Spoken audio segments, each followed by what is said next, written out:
VP, GS ও AGS পদে এগিয়ে শিবির সমর্থিত প্যানেলের প্রার্থীরা। ঢাকা বিশ্ববিদ্যালয় কেন্দ্রীয় ছাত্র সংসদ ডাকসু নির্বাচন ঘিরে শিক্ষার্থীদের প্রত্যাশা ও উদ্বেগ নিয়ে সবার আগ্রহ তুঙ্গে।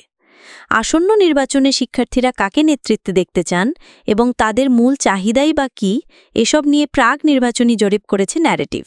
এতে উঠে এসেছে চমকপ্রদ তথ্য।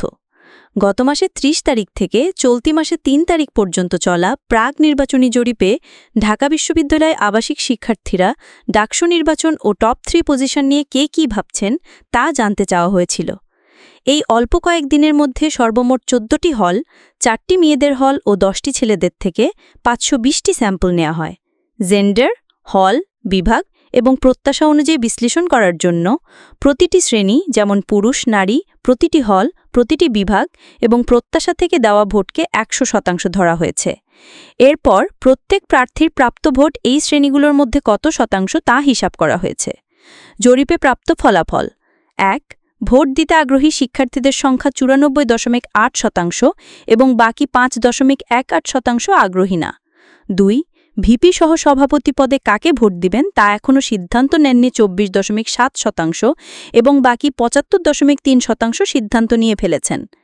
সিদ্ধান্ত নিয়েছেন এমন শিক্ষার্থীদের মধ্যে ভিপি পদে শামীম হোসেনের পক্ষে মতামত দেন ১৬.৫% ভোটার, আবু সাদিক কায়েমের পক্ষে ৪১.৯%, আবেদুল ইসলামের পক্ষে ১৩.৯% আর উমামা ফাতেমার পক্ষে ৮.৮%। ৪. সাধারণ সম্পাদক জিএস পদে ভোট কাকে দিবেন তা ঠিক করছেন ৬৬.১% শিক্ষার্থী এবং ৩৩.৯% শিক্ষার্থী এখনও ঠিক করেনি তারা আসলে কাকে ভোট দেবেন।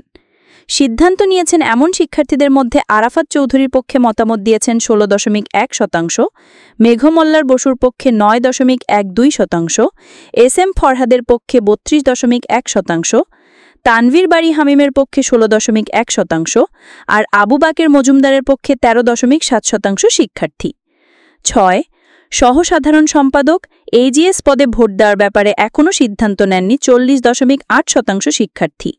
সিদ্ধান্ত নিয়েছেন এমন শিক্ষার্থীদের মধ্যে এজিএস পদে তানভীর আল হাদি মায়েদের পক্ষে মতামত দিয়েছেন ১৫.৯%, মহিউদ্দিন খানের পক্ষে ৫২.৯%, আশরেফা খাতুনের পক্ষে ৯.৪৯ আর জুবেল আহমেদ জুবেলের পক্ষে ৪.০৭% শিক্ষার্থী।